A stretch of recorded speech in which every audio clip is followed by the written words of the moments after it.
A very good evening. Welcome to State of Business on our television. I'm Ashing Sani Veerasinghe. Let's have a look at the headlines for today. Government stresses not to panic with the coronavirus and informs parents to send their children to schools as usual. First ever floating solar power plant in the country was opened in the Northern Peninsula. News in detail. Co-Cabinet spokesman Minister Dr. Bandula Gunawardena emphasized that an unnecessary hype on coronavirus has been spread in the society and urged the general mass not to panic pointlessly since it will only aggravate the situation. Minister Dr. Bandula Gunawardena made these observations today afternoon addressing the media at the Department of Government Information. The government points out that there is an unnecessary fear rooted in parents in letting their children go to school. Minister Bandula Gunawardena said that neither Health Ministry nor Education Ministry has advised the government or the public to use a face mask as a mandatory precaution to avoid contacting from the coronavirus. Minister noted that certain sellers have been selling these face masks at an exorbitant price, especially selling those to children since they can be easily manipulated. Meanwhile, he noted that the Education Ministry has not yet decided to close schools or cancel the sports meets since the situation in the country is not serious. Even when dengue menace was detected in schools, the schools were not closed, he further added. Minister stressed that if the situation goes beyond control, it will be officially announced by the media and parents don't need to panic from the false information spread via social media. On the other hand, Minister Gunawardena said that as a society, we need to be more empathetic over the situation without cornering such patients and that we as a nation need to be supportive for China, especially since China has assisted Sri Lanka in many occasions. China has fully supported Sri Lanka in many international summits, especially during the war times when we were isolated in the international arena, Minister further added. Meanwhile, the Health Ministry also introduces a maximum retail price for the face masks and accordingly, a normal face mask should be sold at 15 rupees and N95 brand at 150 rupees. Moving on, as a remarkable result of the joint research project by the University of Jaffna and the Western Norway University of Applied Sciences, Sri Lanka's first ever floating solar power plant was opened in the Northern Peninsula.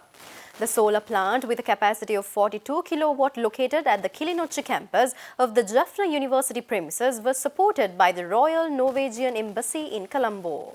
Sri Lanka's first ever floating solar plant with a capacity of 42 kilowatt located at the Kilinochi campus of the Jaffna University was commissioned by Norwegian Ambassador Trine Joranli Eskedel during a visit to the northern province last week. The project is a result of the research collaboration since 2017 between the University of Jaffna and the Western Norway University of Applied Sciences supported by the Royal Norwegian Embassy in Colombo. During the Norwegian ambassador's visit to Jaffna, she called on the Northern Province Governor P.S.M. Charles, with whom she discussed matters of mutual interest on a wide array of subjects ranging from livelihood and business development, fisheries sector development, women's empowerment to the importance of clean energy. She also met with Commander of Security Forces Jaffna Major General Ruan Vanikasuriya and discussed the current developments in Jaffna. Ambassador Eskedel also called on the Mayor of Jaffna Municipal Council Emmanuel Arnold and Jaffna District Secretary N. Vetanayagan, with whom she discussed economic development. In addition to these meetings with government officials, she also met with a number of representatives from civil society organizations and partners who implement projects on empowerment of women and their livelihoods supported by the Norwegian Embassy in Colombo. JVP parliamentarian and its leader Anura Kumara Dissanayake requests all citizens, including media personnel, to rally round together to express their agitation against the misuse and the loss made to the EPF funds via the bond transactions at the central bank. JVP leader Dissanayake made these remarks addressing a media briefing this morning at the JVP headquarters in Battaramulla.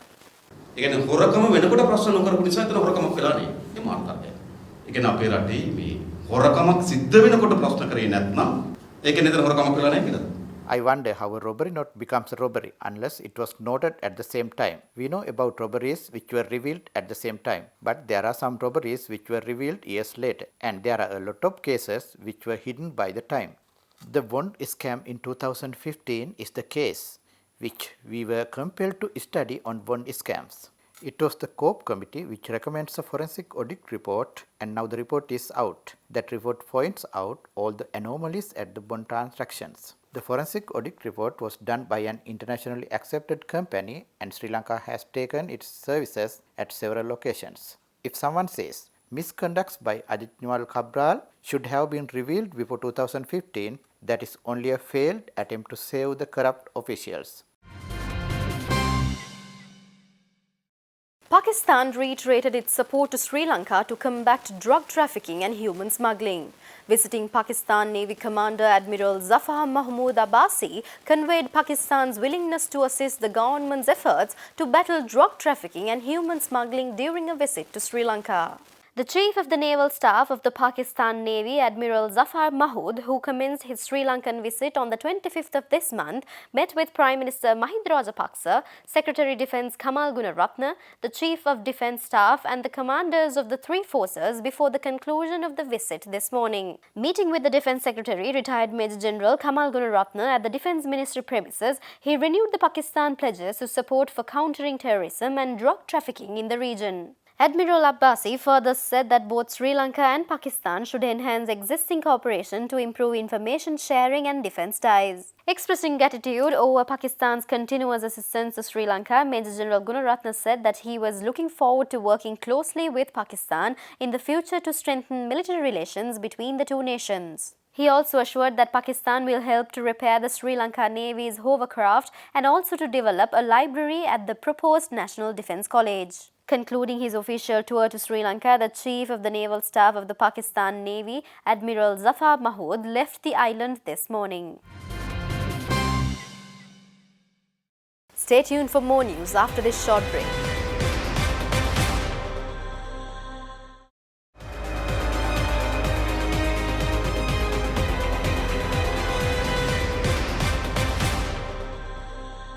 Welcome back after the break.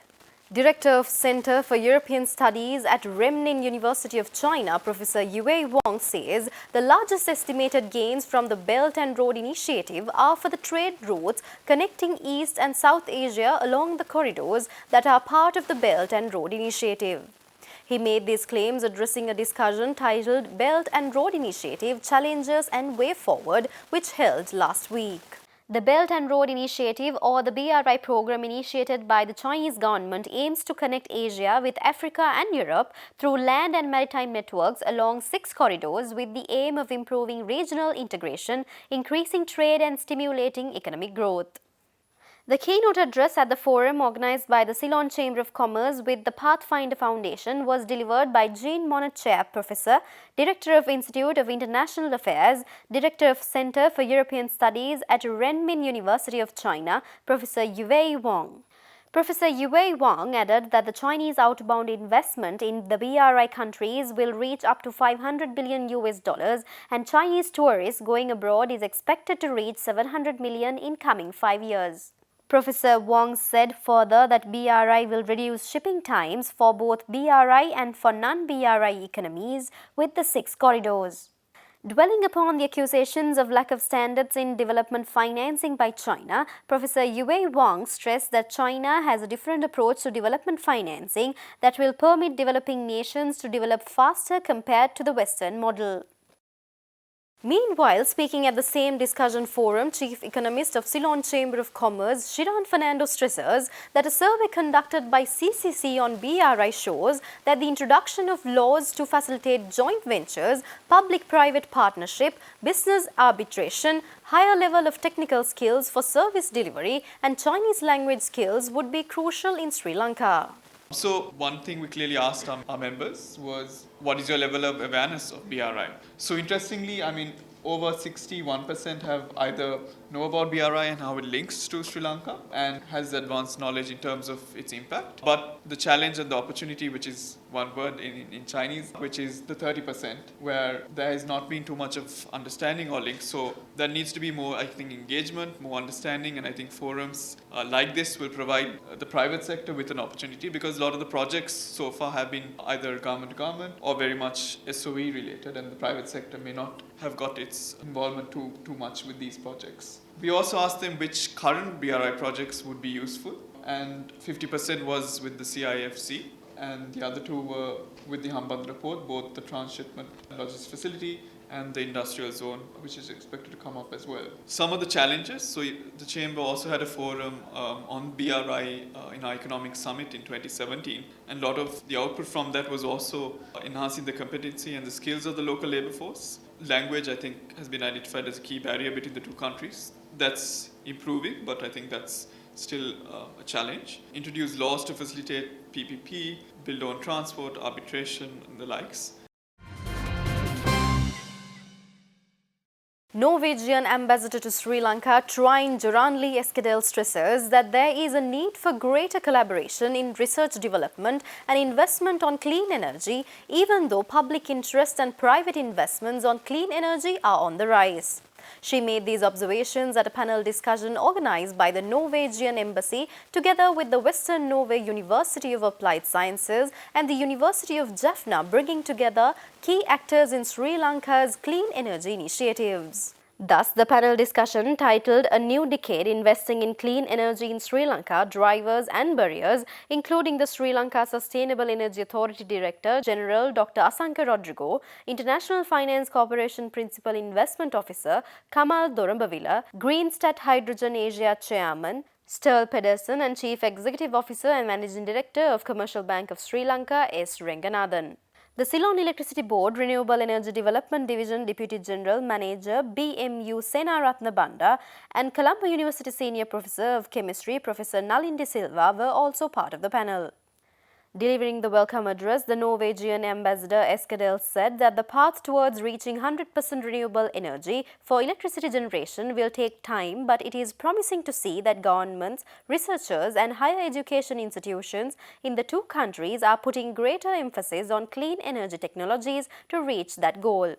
The panel discussion looked at various aspects of clean energy and power generation in Sri Lanka, with the representatives of key actors and stakeholders weighing in on relevant topics.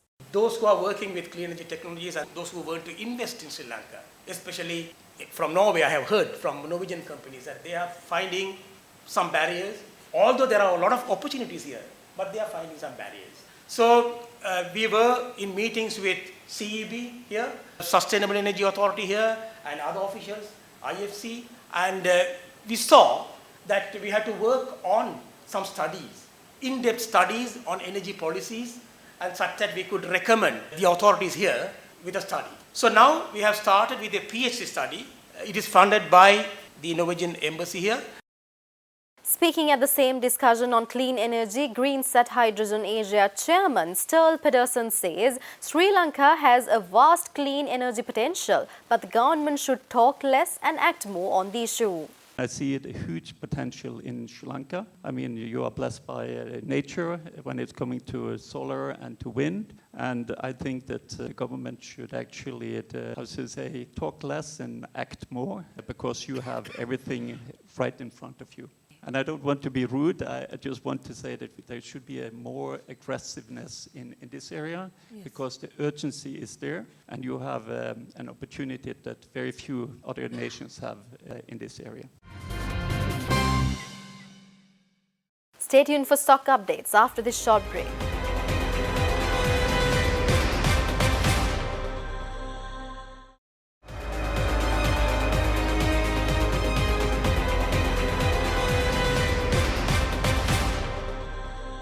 Welcome back after the break. Trading at Colombo Stock Exchange ended on a positive note today. The all-share price index gained 51.49 points to close at 5,936.3, and the S&P SL 20 gained 12.47 points to close at 2,830.2. The turnover was 1 billion rupees and over 24 million shares were traded. Up next are Forex rates.